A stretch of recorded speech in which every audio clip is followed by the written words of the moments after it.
우리 인생을 살다 보면 둘 중에서 하나를 결정할 수밖에 없는, 그게 양자택일이죠.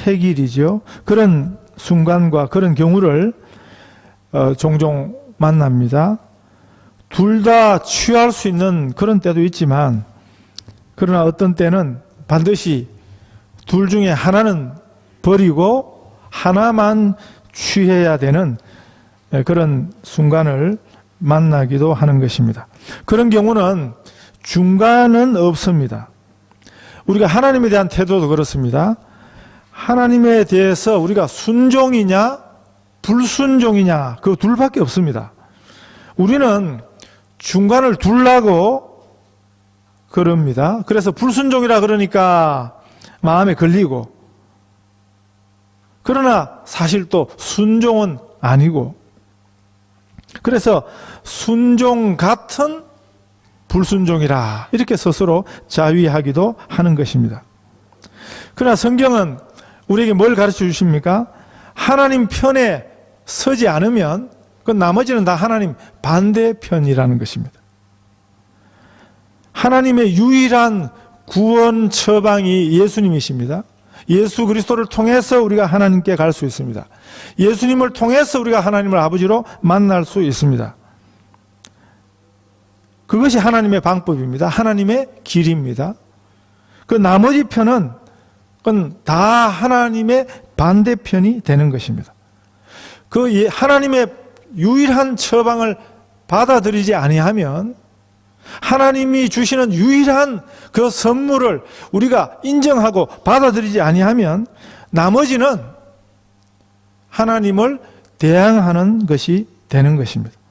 나머지는 하나님을 도전하고 하나님의 원수가 되는 것입니다. 이런 표현들도 쓰십니다. 나는 뭐 그렇게 믿음으로는 살지는 않지만 그래도 불신자들처럼 살지는 않는다고. 그러면서 그렇게 말하는 이유는 뭡니까? 편은 하나님 편에 서고 싶어 하는 것입니다. 그런데 성경의 가르침입니다.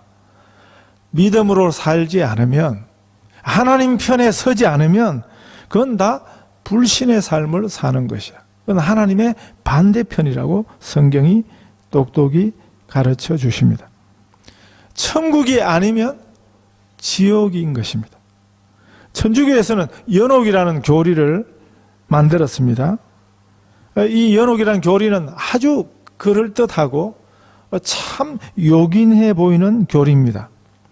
확실히 천국 갔다라고는 말 못하겠고, 그렇다고 지옥 갔다라고 하기는 너무하고, 그래서 연옥이라는 것은 천국도 아니고 지옥도 아닌 그 중간 단계지요. 성경의 그 솔로몬 왕의 생애를 보면 그 솔로몬 왕의 마지막이 굉장히 불신앙적인 삶을 삽니다. 그래서 한국에 그 세계적으로 유명한 목사님 한 분이 설교하면서, 그래서 솔로몬은 지옥 같다 이렇게 단정을 하고 설교를 했던 경우도 있습니다. 그렇다고 솔로몬이 지옥 같다라고 하기에는 너무하니까, 이럴 때 연옥에 있다, 솔로몬이 천국 같다고 단정적으로 말은 못하겠고, 그렇다고 또 지옥 같다라고 단정적으로 말하기는 좀 너무하고, 그래서 연옥 교리가 있으면 참 편리하겠지 않겠습니까? 그러나 그거는 인간의 좋은 생각일 수는 있습니다만은 성경적이지 않습니다. 하나님의 편에 바로 서든지 아니면 나머지는 가만히 있어도 다 하나님의 원수가 되는 것입니다. 여호수아서는 이런 것을 똑똑히 우리에게 가르쳐주고 있습니다. 그래서 왜 여호수아서에는 열심히 적극적으로 하나님께 반항하고 이스라엘에게 대적하고 그러지 않은 사람들이 뭡니까? 여인들과 어린아이들이죠. 그런데도 하나님께서는 그들을 하나님의 반대편으로 간주하시고 그들을 진멸하라고 말씀하시고 있는 것입니다. 본문에도 보면 하나님에 대해서 적극적으로 대적하는 자들이 1절, 2절에 소개되고 있습니다. 이 일 후에 요단 서쪽 산지와 평지와 레바논 앞 대해 연안에 있는 헷 사람, 아모리 사람, 가나안 사람, 브리스 사람, 히위 사람, 여부스 사람의 모든 왕들이 이 일을 듣고 모여서 일심으로 여호수아와 이스라엘에 맞서서 싸우려 하더라. 이렇게 되어 있죠. 그 당시 가나안에 있던 사람들은 양자 중에 하나를 택할 수밖에 없었습니다. 죽을 때 죽더라도 끝까지 싸우든지 아니면 여리고성의 라합처럼, 그리고 또 오늘 본문이 소개하는 이 기브온 사람들처럼 하나님 편으로 두 손 들고 나아오는 것입니다. 이 후자의 선택은요, 가나안 사람들인데 하나님 편에 서기로 작정하고 하나님 앞에 두 손 들고 나오기로 그렇게 작정하는 것은요, 그건 대단히 어려운 결단이었습니다. 그냥 가만히 있어서 이스라엘을 대적하는 편에 서는 것보다 사실은 그건 더 어려운 결단이었습니다. 왜냐하면 이 일은 자기 민족으로부터 배반하는, 자기 민족을 배반하는 배반자가 되는 것이거든요. 여기 기브온 사람들이 7절에 보시면 이스라엘 사람들이 히위 사람에게, 그 말은 뭡니까? 기브온 사람들이 히위 족속이라는 것을 보여줍니다. 1절에 이스라엘과 싸우기로 작정했던 바로 그 사람들이었습니다. 그 히위 사람들 중에 일부인 이 기브온 사람들이 여호수아에게 백기를 들고 나아온 것입니다. 이것은 상당한 모험이었습니다. 그냥 두 손 들고 다 나온다고 받아준다는 보장이 없었습니다. 오늘 우리가 본문을 읽어보면 그런 분위기를 충분히 읽을 수 있습니다. 그들은 이스라엘에게 두 손 들고 나와왔는데 이스라엘이 받아주지 않으면 이스라엘에게 당장 죽을 판이고, 그 사실이 알려지면 자기 종족들에게도 반역자로 몰려서 죽을 판이었습니다. 이러지도 저러지도 못하는 그런 궁지에 몰릴 수도 있는 그런 결정을 이 기브온 사람들이 한 것입니다. 한국 땅에 처음 기독교 복음이 들어왔을 때도 비슷한 일이 있었습니다. 그때는 예수 믿는 일이 그 집안에서 쫓겨나는 것을 의미했습니다. 제일 큰 문제가 뭐였습니까? 당시에 조상 제사 문제였습니다. 개신교회는 반대했거든요. 그 시대에는 산 사람이 굶어 죽는 한이 있더라도 조상은, 제사상은 그러지 않던 때가 아니었습니까? 그래서 그 당시 이런 기록이 있었습니다. 한 사람이 예수쟁이가 된다는 것은 한 사람의 민족주의자를 잃어버리는 것과 같다. 그 시대 예수를 믿을 때 각오해야 했던 것이었습니다. 그런 오해와 그런 위험을 감수해야 했습니다. 지금도 이슬람권에서는 이런 일이 일어나고 있습니다. 예수 믿으면 그 친족들로부터 버림을 받습니다. 그냥 버리는 것이 아니고 앞장서서 친족들이 그 예수 믿은 그 한 사람을 죽이려고 달려드는 것입니다. 실제로 영국서 유학하던 중동 출신 무슬림 여학생이요, 캠퍼스 전도자를 만났습니다. 복음을 전해 듣고 그곳에서 예수를 믿게 되었습니다. 그 소식을 알고는 그 오빠들이 영국까지 와서 이 여학생을 강제로 끌고 갔습니다. 그리고 빨리 너희 기독교 신앙을 내어버려라. 다시 무슬림 신앙으로 돌아와라. 그런데 그 여동생이 그 신앙을 끝까지 고수한다고 했습니다. 자기는 더 이상 이제는 예수님 없이 살던 그런 암흑으로 돌아가고 싶지 않다고 자기 신앙 고백을 분명히 했습니다. 그랬더니 그 친오빠들이 그 여동생을 때려 죽이는 일이 일어났습니다. 사실 이슬람권에서는 이런 이야기가, 선교 현장에 이런 이야기가 한두 건이 아닙니다. 그래서 이슬람권 선교에서는 개종자가 생기면 제일 먼저 할 일이 그 가족으로부터 그 새로 믿게 된 그 새신자를 지켜주는 안전 대책이 마련해 주는 것이 그 급선무입니다. 둘 중에 하나를 택한다는 것은요, 특별히 그것이 신앙과 관련되어 있을 때는 이 완전한 헌신이 필요한 것입니다. 안 되면 본전이 아닙니다. 안 되면 죽을 수밖에 없었던 그런 결정을 여기 오늘 본문의 기본 사람들이 했던 것입니다. 어떤 설교가들은 이 기본 사람들이 일부러 위장을 하고 멀리서 하나님에 대한 이야기와 이스라엘에 대한 이야기를 듣고 화친하기 위해 찾아온 자들인 것처럼 거짓말하고 속였다. 그래서 이 기본 사람들 자체를 굉장히 부정적으로 보는 설교가들도 많이 있습니다. 그러나 저의 생각은 다릅니다. 제가 호주신학교에서 공부했을 때 이 기본 사람들에 대한 연구 과제를 받아가지고 그 여러 각도에서 살펴보게 되었습니다. 그런데 이 사람들이 거짓말한 것이 문제였다면 라합도 문제지요. 라합도 거짓말을 했지 않았습니까? 이스라엘 정탐꾼을 자기 집 지붕 위에 숨겨놓고는 저쪽으로 갔다라고 빨리 따라가 보라고 그렇게 아주 적극적으로 거짓말을 했습니다. 성경은 뭘 보여줍니까? 그런데 그렇게 했던 기생 라합이 여리고성이 멸망할 때 그 라합과 그 가족들만 구원받았다. 그걸 보여주고요. 거기서 끝나지 않습니다. 성경은 더 놀라운 사실을 보여주는데 그 라합이 나중에 다윗의 할머니가 돼요. 그것만 끝나지 않죠. 다윗의 할머니가 되었다는 사실은 뭡니까?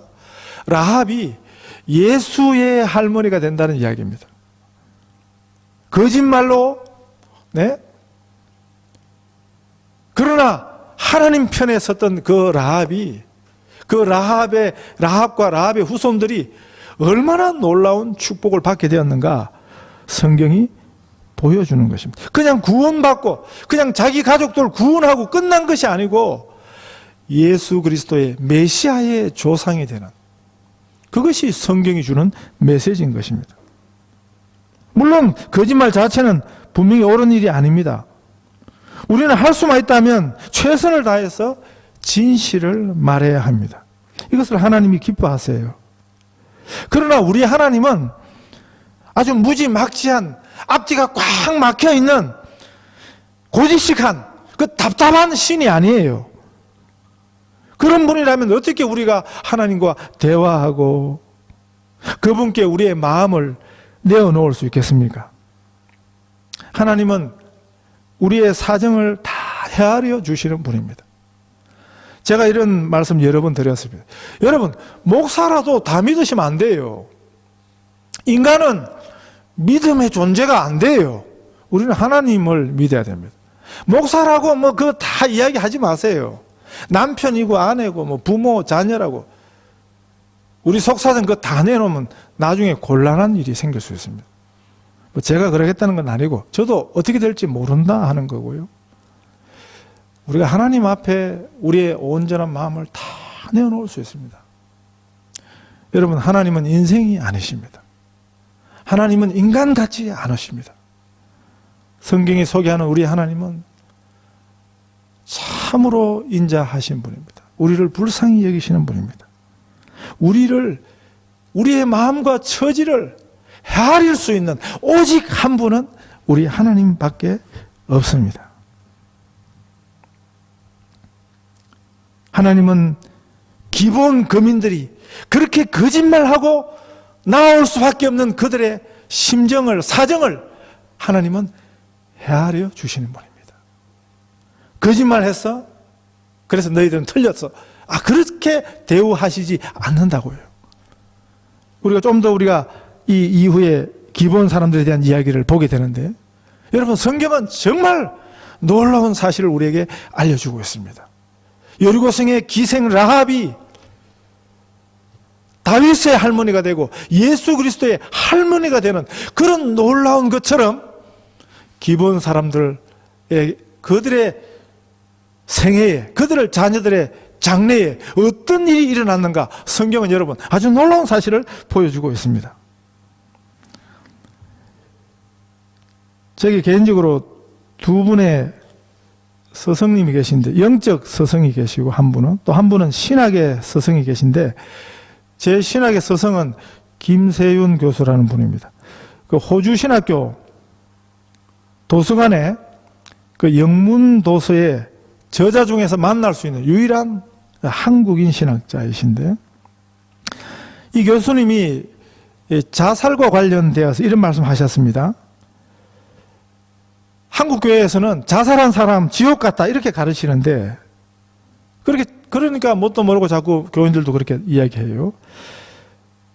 자살한 사람이 지옥 같다라고 하는 사람들이 있는데, 정말 지옥 갈 사람은 그렇게 말하는 사람이다. 자살하는 것도 죄지만 더 무서운 죄는 자살한 사람을 지옥 같다라고 단정하는, 정죄하는 죄가 더 무서운 죄다. 이렇게 말씀하셨습니다. 자살을 해야만 했던 사람들, 틀림없이 옳은 선택을 한 것은 아닙니다. 그러나 오늘 현대인들이 얼마나 많은 스트레스가 있습니까? 그렇게까지 극단적인 선택을 하게 된 그 내면적 이유는 아무도 모른다는 것입니다. 인간이 함부로 입을 가지고 방정 떨 수 없다는 것입니다.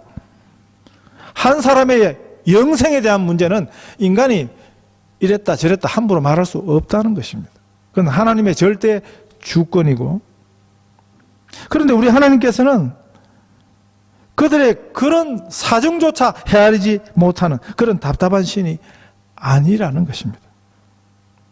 거짓말해서 무조건 나쁘다 그렇게 말씀하시지 아니하시고, 그들의 심중에 있던 그 중심을 알아주시는 분이 우리 하나님이십니다. 기본 주민들은요, 저들이 살기 위한 필사적인 그들의 선택이었습니다. 오늘 본문을 자세히 들여다보시면 만약 있는 그대로 이야기했다면 여호수아와 이스라엘 대표들이 아마 그들을 용납하지 않았을 것으로 그렇게 나타납니다. 라합이 이스라엘의 하나님이 상천하지의 하나님이라 그걸 분명히 알고, 그리고 그걸 안 사실에 머물지 않고 목숨을 걸고 하나님 편에 섰습니다. 이 기본 사람들도 그들 자신들뿐만이 아니고 그들의 자녀들, 그들의 가족들의 생사가 갈린 이 중요한 양자택일의 한 선택을 그들이 하게 된 것입니다. 아마 좋아서 기분 좋은 마음으로 여기 이스라엘 하나님 앞에 나오게 된 것은 아니었을 것입니다. 그들의 의지로도 쉽게 할 수 없는 선택을, 자기 민족들에게는 배반자가 되는, 원수가 될 것을 각오하고 일이 틀리면 이스라엘 백성들한테 죽을 각오를 하고 일생일사의 결단을 하고 이 자리에 나오게 된 것입니다. 그래서 그들은 이스라엘을 속이기 위해서 잘 준비했습니다. 치밀하게 준비했습니다. 실제로는 그 근처 가까이에 있었지만은 아주 멀리서 온 듯한 행색으로, 그래서 여호수아를, 이스라엘 대표들을 속일 수 있었습니다. 말라서 곰팡이 난 떡을 보여주면서 처음 출발할 때는 따뜻한 떡을 가지고 왔는데 먼 길을 오다 보니까 이게 곰팡이가 피게 되었다, 이렇게 말했습니다. 얼마나 치밀하게 그들이 잘 준비했는가. 그래서 여호수아와 이스라엘 대표들이 그들의 그 치밀한 연극에 속아 넘어가서 그들과 화친의 조약을 맺습니다. 그들을 이스라엘 공동체 안으로 받아들이게 되었습니다. 이 세상법에서는 이런 계약은 무효가 됩니다. 거짓말로 맺은 계약은 그건 무효가 되는 것입니다. 그런데 놀랍게도 그들의 그 중심을 헤아리시는 우리 하나님은 그들이 속여서 맺게 그들과 맺은 언약이라 할지라도 그 언약이, 그 계약이 유지되도록 하십니다. 하나님께서 이스라엘 민족을 특별히 택하시고 가나안 땅을 그들에게 나누어 주시고, 그리고 또 이스라엘을 반대하는 모든 사람들을 진멸토록 하신 데에는 그게 이스라엘만 사랑해서 그러신 게 아니었습니다. 신약 성경이 잘 보여주는 것처럼 하나님은 모든 사람이 구원 얻기를 원하십니다. 구약의 하나님과 신약의 하나님이 달라서 그런 게 아니에요. 하나님은 어제나 오늘이나 내일이나 영원토록 변함이 없으신 분입니다. 성경 전체의 흐름에서 보면 하나님께서 이스라엘을 택하신 이유와 목적이 있습니다.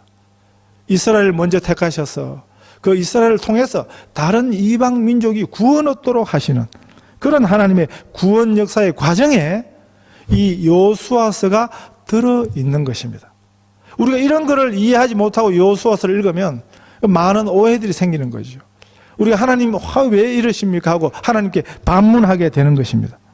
그러나 우리가 성경 전체의 흐름을 놓고 보면 하나님은 절대로 이스라엘 백성만 살리시고 나머지 다 죽이시는 그런 하나님이 아니에요. 오히려 열방을 구원하시는 하나님의 계획 속에 아브라함을 택하시고 이스라엘 백성들을 출애굽시키시고 또 이스라엘 백성들이 가나안 땅에 정착하게 하시고 결국 하나님의 원래 뜻에 기본 거민이 사는 것이 부합한 것입니다.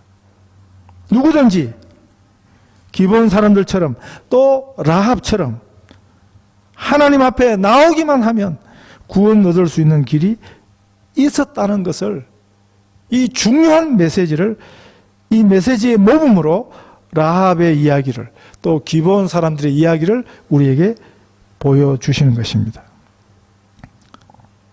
우리 인생에서 양자택일의 순간에 특별히 그 하나님 편에 서는가 아니면 그렇지 않은가, 이런 선택의 순간이에요. 그 선택이 얼마나 중요합니까? 그 선택이 우리의 일생을 결정하고 우리의 영혼을 결정하는 것입니다.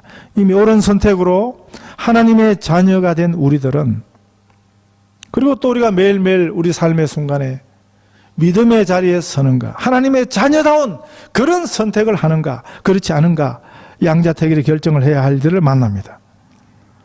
특별히 그 시대 대부분의 사람들, 가난한 대부분의 사람들이 가는 그 넓은 길을 가지 않고 어렵고 좁은 길, 그러나 생명의 길을 잘 결정했던 기본 사람들의 이 지혜로운 선택처럼 우리도 그런 지혜로운 편에 설 수 있어야겠습니다. 믿음으로 사는 사람들답게, 하나님의 자녀답게 결정하고 선택할 수 있는 우리 성도들 다 되시기를 축복합니다.